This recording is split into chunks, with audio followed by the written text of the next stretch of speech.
Hi guys, welcome back. Once again, advice for this is masama ang bunga kung ang puno ay masama. Ganito po yan eh. Tayo mga magulang, tayo yung puno eh. Ang bunga natin yung anak natin. So tayo mga tinutukoy doon sa sinasabi kong pamagat, masama ang bunga kung masama ang puno. Kung masama kang magulang, nagtuturo ka sa anak mo na iligaw siya para sa kasamaan, ay ganoon din yung anak na gagawin mo. Pag lumaki siya, ganoon din ang gagawin niya kasi yun ang tinuro mo eh. Kung masama ang ituturo mo sa anak mo, kung puro kawalang yaan, kung magmura, sumagot, magnakaw, magsinungaling, eh ganun din siya paglaki niya. Huwag ka mag-expect na mabuti siyang tao. Natural eh, sa lalabas din siya na masama tulad mo kasi nagtuturo ka sa kanya na hindi maganda. Tinuturo mo magsugal, manigarilyo, mag-addict, di ba? O ikaw na magulang na masama, di ba?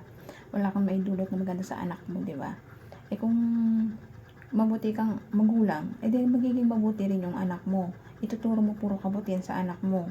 Puro, wag yan, mga bawal yan, mga ganyang bisyo, magsugal, pagmumura, pagsisinungaling, paglilibak sa kapwa mo, pananakit sa kapwa mo, masama yan, pagnanakaw, ganyan, panrape, masama yan. Magdasal palagi, yan, ituro yung mga kabutihan, hindi ka puro kasamaan.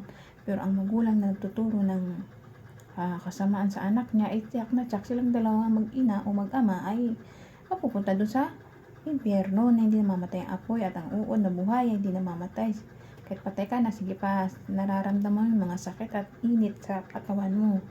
Pero kung ikaw ay nagiging mabuting magulang para sa anak mo, ay tsak na tsak nahihila mo siya papunta sa paraiso, sa heaven na kasama ang ating Diyos Ama, Diyos Anak at Diyos Espiritu Santo. Magturo po tayo ng mabuti para sa anak natin para lumaki sila na mabuti at maayos. Huwag po natin sila turuan ng mga hindi tamang gawa. Puro kabutihan lamang. Itanim natin sa kanila na meron tayong Diyos na nag-iisa. Tatlo yan. Diyos Ama, Diyos Anak at Diyos Espiritu Santo. Pero bago ka makarating sa Diyos Ama, kilalanin mo natin ang ating Diyos Anak na si Jesus Christ. Bago ka makarating sa Ama, kailangan mo na tayong manalig sa kanyang anak, kay Jesus Christ. Patatagin ka nanalig sa kanya, kay Jesus Christ, na humiling ka na lahat ng mga kailangan mo, baguhin mo yung pamilya mo, anak mo na magbago na, pati ikaw, lalo ka kung ikaw yung puno, para yung anak mo yung bunga at magbago. Kasi anong petsa na, bago-bago na, anong na, date na, no?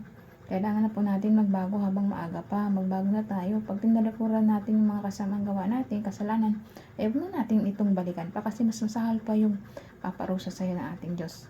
Anak na si Jesus Christ. Kailangan po maging mabuti. Pag-isipan lang natin yung kapwa natin ng mabuti. Malin natin magulang natin, turuan natin anak natin ng tama at mabuti para madala natin siya sa matuwid na landas na sama-sama tayong lahat na makapunta lahat sa paraiso, nakasama ating tatlong Diyos, Diyos Ama, Diyos Anak at Diyos Espiritu Santo. Huwag po tayo magturo ng ikakaligaw ng landas na ating mga anak. Lalong-lalo ka, ikaw ang magulang, dapat ikaw ang ehemplo o leader sa pamilya nyo na huwag silang gano'n, huwag silang mapunta sa maligaw ng landas. Kumbaga, ikaw mamuno, ikaw magbigay ng mga mabubuting gawa o para mapabuti yung anak mo at hindi maligaw.